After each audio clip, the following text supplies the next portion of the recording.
ದೇವರ ಅತಿ ಪರಿಶುದ್ಧವಾದ ನಮಗೆ ಮಹಿಮೆಯಾಗಲಿ. ಕ್ರಿಸ್ತನ ಮೂಲಕವಾಗಿ ದೇವರ ಲೋಕಕ್ಕೆ ಮತ್ತೊಂದು ಹೊಸ ಮುಂಜಾನೆಯನ್ನು ದಯಪಾಲಿಸಿದ್ದಾರೆ. ಹಾಗಾಗಿ ನಾವು ದೇವರಿಗೆ ಕೃತಜ್ಞತ ಹೃದಯ ಉಳ್ಳವರಾಗಿರೋಣ. ಈ ದಿನದ ಧ್ಯಾನದಿರೋ ವಾಕ್ಯ ಭಾಗ ಮತ್ತಾಯನ ಸುವಾರ್ತೆ 18ನೇ ಅಧ್ಯಾಯ 20ನೇ ವಾಕ್ಯ. ಏಕೆಂದರೆ ಇಬ್ಬರಾಗಲಿ ಮೂವರಾಗಲಿ ನನ್ನ ಹೆಸರಿನಲ್ಲಿ ಎಲ್ಲಿ ಸೇರಿ ಬರುವರೋ ಅವರ ಮಧ್ಯದಲ್ಲಿ ನಾನು ಇದ್ದೇನೆ ಎಂದನು. ದೇವರಿಗೆ ಸ್ತೋತ್ರ. Matthew chapter 18:20. For where 2 or 3 come together in my name, I am there with them. ದೇವರಿಗೆ ಸ್ತೋತ್ರ. ನಾವು ವಾಕ್ಯ ಭಾಗದ ನೋಡ್ತಾ ಇದ್ದೀವಿ. ಪ್ರೀತಿದ ಮಕ್ಕಳೇ, ಈ ಮುಂಜಾನೆ ಸಮಯದಲ್ಲಿ ಸರ್ವಶಕ್ತನಂತ ದೇವರು ನಮ್ಮ ಸಂಗಡ ಮಾತನಾಡ್ತಾ ಇದ್ದಾರೆ. ಏಕೆಂದರೆ ಅವರು ಏನೋ ಒಂದು ಕಾರ್ಯವನ್ನು ಹಿಂದೆ ಹೇಳ್ತಾ ಇದ್ದಾರೆ. ಅದೇನು ಅಂತ ನೋಡೋಣ. 19ನೇ ವಾಕ್ಯದಲ್ಲಿ, ಇನ್ನು ನಾನು ನಿಮಗೆ ಹೇಳುವುದೇನೆಂದರೆ, ನಿಮ್ಮಲ್ಲಿ ಇಬ್ಬರು ತಾವು ಬೇಡಿಕೊಳ್ಳುವ ಯಾವುದೇ ವಿಷಯಕ್ಕಾಗಿ ಭೂಮಿಯಲ್ಲಿ ಒಂದೇ ಮನಸ್ಸುಳ್ಳವರಾಗಿದ್ದರೆ ಅದು ಪರಲೋಕದಲ್ಲಿರುವ ನನ್ನ ತಂದೆಯಿಂದ ಅವರಿಗೆ ಆಗುವುದು. ದೇವರಿಗೆ ಸ್ತೋತ್ರ. ಯೇಸು ಕ್ರಿಸ್ತರು ಬೋಧಿಸ್ತಾ ಇದ್ದಾರೆ, ನಿಮ್ಮಲ್ಲಿ ಇಬ್ಬರಾಗಲಿ ಮೂವರಾಗಲಿ, ನಿಮ್ಮಲ್ಲಿ ಯಾರಾದರೂ ಸರಿ ಇಬ್ಬರು ಒಂದೇ ವಿಷಯಕ್ಕಾಗಿ ನೀವು ಪ್ರಾರ್ಥನೆ ಮಾಡ್ತಾಯಿದ್ರೆ ಅದು ಖಂಡಿತವಾಗಲೂ ಪರಲೋಕದ ನನ್ನ ತಂದೆಯಿಂದ ಅದು ಆಗುತ್ತೆ. ಹೇಗೆ ಪ್ರಾರ್ಥನೆ ಮಾಡಬೇಕು ವಾಕ್ಯ ಭಾಗದಲ್ಲಿ ಹೇಳ್ಕೊಡ್ತಾ ಇದ್ದಾರೆ.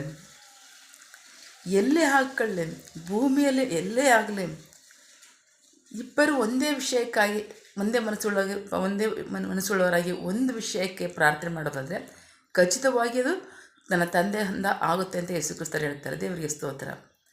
ಈಗ ಕುಟುಂಬ ಪ್ರಾರ್ಥನೆಗಳು ಕೇಳಲ್ಪಡ್ತಾ ಇಲ್ವಾ, ಅಥವಾ ಸ್ವಂತ ಪ್ರಾರ್ಥನೆಗಳಿಗೆ ಉತ್ತರ ಬರ್ತಾ ಇಲ್ವಾ, ಅಥವಾ ಪ್ರಾರ್ಥನೆಗಳಿಗೆ ಕೇಳ್ತಾ ಇಲ್ವಾ? ಕುಟುಂಬವಾಗಿ ಮೊದಲು ಪ್ರಾರ್ಥನೆ ಮಾಡೋದನ್ನು ಕಲ್ತ್ಕೊಳ್ಳಿ. ಏಕೆಂದರೆ ಕುಟುಂಬ ಪ್ರಾರ್ಥನೆಯನ್ನು ಕುಟುಂಬವೇ ದೇವರ ಮೊದಲನೇ ಯೋಜನೆ. ಮನುಷ್ಯನನ್ನು ಉಂಟು ಮಾಡಿರ್ತಕ್ಕಂಥದ್ದು ದೇವರು ಕುಟುಂಬ ಮಾಡೋದಕ್ಕೋಸ್ಕರ. ಕುಟುಂಬ ಆಗ್ತಕ್ಕಂಥದ್ದು ಈ ಜಗತ್ತನ್ನು ತುಂಬಿಸೋದಕ್ಕೋಸ್ಕರವಾಗಿ. ಅವರು ತುಂಬಿಸಿರೋದು ಏನಕ್ಕೋಸ್ಕರ ಅಂದರೆ ದೇವರನ್ನು ಮಹಿಮೆಪಡಿಸೋದಕ್ಕೋಸ್ಕರವಾಗಿ. ಸುಮ್ಮನೆ ಬಿಟ್ಟಿದ್ದಾರೆ.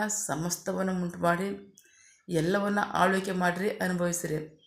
ನೀವು ಬಹುಸಂತಾನ ಉಳ್ಳವರಾಗಿ ಹೆಚ್ಚಿರಿ, ಎಲ್ಲದರ ಮೇಲೆ ಆಳ್ವಿಕೆ ಮಾಡಿರಿ ಅಂತ ಹೇಳಿದಾರಲ್ಲ, ಅನುಭವಿಸಿರಿ ಅಂತ ಹೇಳಿದಾರಲ್ಲ, ಎಲ್ಲವನ್ನು ನಿಮಗೆ ತಿನ್ನೋದಕ್ಕೆ ಉಣ್ಣೋದಕ್ಕೆ ಕೊಟ್ಟಿದ್ದೀನಿ ಅಂತ ಹೇಳಿದಾರಲ್ಲ. ಆಮೇಲೆ ಅಷ್ಟೆಲ್ಲ ಹೇಳ್ಬಿಟ್ಟು ಎಷ್ಟೋ ಸಾವಿರ ವರ್ಷಗಳ ನಂತರ ದೇವರು ಆದಿಕಾಂಡ 1ನೇ ಅಧ್ಯಾಯದಲ್ಲಿ ಅದನ್ನು ಹೇಳ್ಬಿಟ್ಟು ಎಷ್ಟೋ ಸಾವಿರ ವರ್ಷಗಳ ನಂತರ ಯೆಶಾಯ ಪ್ರವಾದಿನಲ್ಲಿ ಹೇಳ್ತಾ ಇದ್ದಾರೆ, ಈ ಜನರನ್ನು ನಾನು ಉಂಟು ಮಾಡಿರೋದೇ ನಾನು ಸ್ತೋತ್ರಗಳನ್ನು ಸಲ್ಲಿಸಲಿ ಅಂತ. ದೇವರಿಗೆ ಸ್ತೋತ್ರ. ಎಷ್ಟು ದೊಡ್ಡ ದೇವರು, ಎಷ್ಟು ಪ್ರೀತಿ ಕನಿಕರ ಉಳ್ಳ ದೇವರು. ಅವತ್ತೇ ಹೇಳ್ಬೋದಾಗಿತ್ತು, ಅವರು ನಾನು ಇಷ್ಟನ್ನೆಲ್ಲ ಉಂಟು ಮಾಡಿದ್ದೇನೆ, ನೀವು ಎಲ್ಲವನ್ನು ಅನುಭವಿಸಿರಿ, ಆದರೆ ನನಗೆ ಸ್ತೋತ್ರಗಳನ್ನ ಸಲ್ಲಿಸಿರಿ, ನನ್ನ ಮಹಿಮೆಪಡಿಸಿರಿ ಅಂತ. ದೇವರು ಆವಾಗಿಂದ ಸುಮ್ಮನಿದ್ದು ಬಹಳ ಸಾವಿರ ವರ್ಷಗಳ ನಂತರ ಹೇಳಿದ್ದಾರೆ, ನಾನು ಈ ಮನಸ್ಸನ್ನು ಉಂಟು ಮಾಡಿರ್ತಕ್ಕಂಥದ್ದು ನನಗೆ ಸ್ತೋತ್ರಗಳನ್ನ ಸಲ್ಲಿಸಲಿ ಅಂತ. ದೇವರಿಗೆ ಸ್ತೋತ್ರ. ಬಹಳ ಪ್ರೀತಿ ಕನಿಕರವುಳ್ಳಂಥ ದೇವರಾಗಿದ್ದಾರೆ. ದೇವರಿಗೆ ಸ್ತೋತ್ರ. ಅವ್ರು ಹೇಳ್ತಾ ಇದ್ದಾರೆ ವಾಕ್ಯ ಭಾಗದಲ್ಲಿ, ಇನ್ನು ಯೇಸು ಸರ್ ಹೇಳ್ತಾ ಇದ್ದಾರೆ, ಇನ್ನು ನಾನು ನಿಮಗೆ ಹೇಳುವುದೇನೆಂದರೆ, ನಿಮ್ಮಲ್ಲಿ ಇಬ್ಬರು ತಾವು ಬೇಡಿಕೊಳ್ಳುವ ಯಾವುದೇ ವಿಷಯಕ್ಕಾಗಿ ಭೂಮಿಯಲ್ಲಿ ಒಂದೇ ಮನಸ್ಸುಳ್ಳವರಾಗಿದ್ದರೆ ಪ್ರಾರ್ಥನೆಗಳು ಕೇಳಲ್ಪಡ್ತಿಲ್ವೋ? ಪ್ರೀತಿಯ ಮಕ್ಕಳೇ, ಸ್ಟೂಡೆಂಟ್ಸ್ ಯಾರೇ ಹಾಕೊಳ್ಳಿ, ಅಥವಾ ಕೆಲಸ ಇಲ್ಲದೆ ಇರ್ಬೋದು, ಒಟ್ಟಾಗಿ ಸ್ನೇಹಿತರಾಗಿ ಅಥವಾ ಸಹೋದರರಾಗಿ ಕುಟುಂಬವಾಗಿ ಪ್ರಾರ್ಥನೆ ಮಾಡಿರಿ.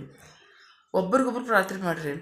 ಒಬ್ರು ಕಷ್ಟದಲ್ಲಿದ್ದಾರೆ, ಅವ್ರಿಗೋಸ್ಕರ ಪ್ರಾರ್ಥನೆ ಮಾಡಿರಿ. ಒಬ್ರಿಗೆ ಕೆಲಸದ ಅವಶ್ಯಕತೆ ಇದೆಯಾ, ಒಬ್ರಿಗೆ ಆರೋಗ್ಯ ಬೇಕಾಗಿದೆಯಾ, ಒಬ್ರಿಗೆ ವಿವಾಹ ಬೇಕಾಗಿದೆಯಾ, ಸಹೋದರಿಗೋಸ್ಕರ, ಸ್ನೇಹಿತರಿಗೋಸ್ಕರ ಒಂದೇ ಮನಸ್ಸುಳ್ಳವರಾಗಿ ಪ್ರಾರ್ಥನೆ ಮಾಡಿರಿ. ಖಚಿತವಾಗಿ ದೇವರಲ್ಲಿರ್ತಾರೆ, ಯೇಸು ಕ್ರಿಸ್ತರಲ್ಲಿರ್ತಾರೆ. ಅಷ್ಟು ಮಾತ್ರ ಅಲ್ಲ, ಉತ್ತರ ಸಿಗುತ್ತೆ. ಅವ್ರು ಇಲ್ವಾ? ಖಂಡಿತವಾಗ್ಲೂ ಇದ್ದಾರೆ.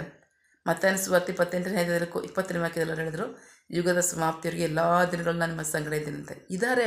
ಬೇಡಿಕೊಳ್ಳುವ ರೀತಿ ತಗ್ಗಿಸ್ಕೋಬೇಕು, ದೀನತೆಯಿಂದ ಭಯಭಕ್ತಿಯಿಂದ ಬೇಡ್ಕೋಬೇಕು. ಪ್ರೀತಿಯ ಮಕ್ಕಳೇ, ವಿಮೋಚನಾ ಕಾಂಡ 20ನೇ ಅಧ್ಯಾಯದಲ್ಲಿ ಎಕ್ಸೋಡಸ್ ಚಾಪ್ಟರ್ 20:24 ಅಲ್ಲಿ ಹೇಳ್ತಾ ಇದ್ದಾರೆ, ನಿಮ್ಮ ಸಮಾಧಾನ ಬಲಿಯನ್ನು, ದಹನ ಬಲಿಗಳನ್ನು ನನಗೆ ಅರ್ಪಿಸುವಾಗ ನನ್ನ ನಾಮವನ್ನು ಘನಪಡಿಸುವ ಎಲ್ಲ ಸ್ಥಳಗಳಲ್ಲಿ ನಾನು ಹಿಡಿದು ಬಂದು ನಿಮ್ಮನ್ನು ಆಶೀರ್ವದಿಸ್ತೀನಿ ಅಂತ. ದೇವರಿಗೆ ಸ್ತೋತ್ರ. ನನಗೆ ಸಮಾಧಾನ ಬಲಿಗಳನ್ನು, ದಹನ ಬಲಿಗಳು ಯಾವುದು? ನಮ್ಮ ಸ್ತುತಿ ಸ್ತೋತ್ರಗಳು. ಅವ್ರು ಹೇಳ್ತಾರೆ, ನಿಮ್ಮ ಸ್ತುತಿಗಳ ಮಧ್ಯದಲ್ಲಿ ನಾನು ಸಂಚರಿಸುವ ದೇವರು ಅಂತ ಯೇಸು ಕ್ರಿಸ್ತರು ಆಲ್ರೆಡಿ ಹೇಳ್ಬಿಟ್ಟಿದ್ದಾರೆ. ನಾವು ಸ್ತುತಿಸುವಾಗ, ನಾವು ಸ್ತೋತ್ರಗಳನ್ನು ಸಲ್ಲಿಸುವಾಗ ಖಚಿತವಾಗಿ ಅವರಲ್ಲಿ ಸಂಚಾರ ಮಾಡ್ತಾರಂತೆ. ಪ್ರಕಟಣೆ ಪುಸ್ತಕದಲ್ಲಿ ಅವ್ರು ಹೇಳ್ತಾರೆ, ಯೇಸು ಕ್ರಿಸ್ತರು ನಿಮ್ಮ ಸ್ತುತಿಗಳ ಮಧ್ಯದಲ್ಲಿ ಸಂಚರಿಸುವ ದೇವರು ನಾನು ಅಂತ 1ನೇ ಅಧ್ಯಾಯದಲ್ಲಿ. ಸೊ ನಾವು ಸ್ತುತಿ ಸ್ತೋತ್ರಗಳನ್ನು ಸಲ್ಲಿಸುವಾಗ ಹೇಗೆ ಸಲ್ಲಿಸಬೇಕು? ಭಯಭಕ್ತಿಯಿಂದ ಸಲ್ಲಿಸಬೇಕು. ತಿರುಗಿ ಮತ್ತಾಯನ ಸುವಾರ್ತೆ ಪುಸ್ತಕದಲ್ಲಿ ಯೇಸು ಕ್ರಿಸ್ತರು ಹೇಳ್ತಾರೆ, ಯೆಶಾಯ ಪ್ರವಾದಿ ಮೂಲಕವಾಗಿ ಹೇಳಿರೋ ಮಾತನ್ನ, ಈ ಜನರು ಬಾಯಿಂದ ನನ್ನ ಸನ್ಮಾನಿಸ್ತಾರೆ, ಹೃದಯದಲ್ಲಿ ನಾನಿಲ್ಲ ಅಂತ.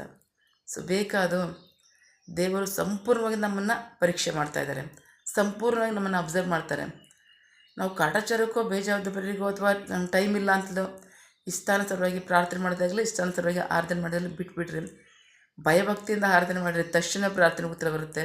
ಆರಾಧನೆಗಳು ಸ್ತುತಿ ಸ್ತೋತ್ರಗಳು ದೇವರು ಕೇಳ್ತಾರೆ, ಅಲ್ಲಿ ಮಹಿಮೆ ಹೊಂದ್ತಾರೆ. ಖಚಿತವಾಗಿ ಸಭೆಯನ್ನು ಆಶೀರ್ವದಿಸ್ತಾರೆ, ಕುಟುಂಬವನ್ನು ಆಶೀರ್ವದಿಸ್ತಾರೆ, ವೈಯಕ್ತಿಕವಾಗಿ ಒಬ್ಬೊಬ್ಬರನ್ನ ಆಶೀರ್ವದಿಸ್ತಾರೆ.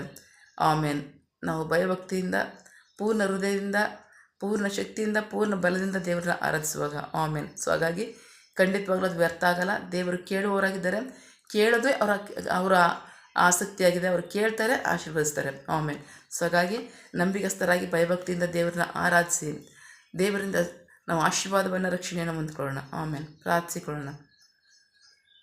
ಸಕಲ ಸೃಷ್ಟಿಕರ್ತನೆ, ಸರ್ವಾಧಿಕಾರಿಯೇ, ಸಾರ್ವಭೌಮನೆ, ಉನ್ನತನೇ, ಮಹೋನ್ನತನೇ, ಮಹಾಪರಿಶುದ್ಧನೇ, ಪ್ರೀತಿ ಸ್ವರೂಪನೇ, ನೀತಿವಂತನೇ, ಅಧಿಪತಿಯೇ, ಸೇನಾಧೀಶ್ವರನೇ, ಇರುವಾತನೇ, ಸರ್ವವ್ಯಾಪಿಸಪ್ಪ. ಈ ದಿನ ವಾಕ್ಯಗಳ ಮೂಲಕವಾಗಿ ನಮ್ಮ ಸಂಗಡ ಮಾತಾಡಿದಂಥ ನಿಮ್ಮ ಪ್ರೀತಿಗಾಗಿ ನಂಬಿಗಸ್ತಿಗೆ ನಿಮಗೆ ಸ್ತೋತ್ರ. ವಾಕ್ಯ ಭಾಗದಲ್ಲಿ ಮುಂಜಾನೆ ಸಮಯದಲ್ಲಿ ನಮ್ಮ ಸಂಗಡ ಮಾತನಾಡ್ತಾ ಇದ್ದೇನೆ. ಎಲ್ಲಿ ಇಬ್ಬರಾಗಲಿ ಮೂವರಾಗಲಿ ನನ್ನ ನಾಮದಲ್ಲಿ ಕೂಡಿ ಬರ್ತಾರೋ ಅವ್ರ ಮಧ್ಯದಲ್ಲಿ ನಾನು ಇದ್ದೇನೆ ಅಂತ ಹೇಳ್ತೀರಾ.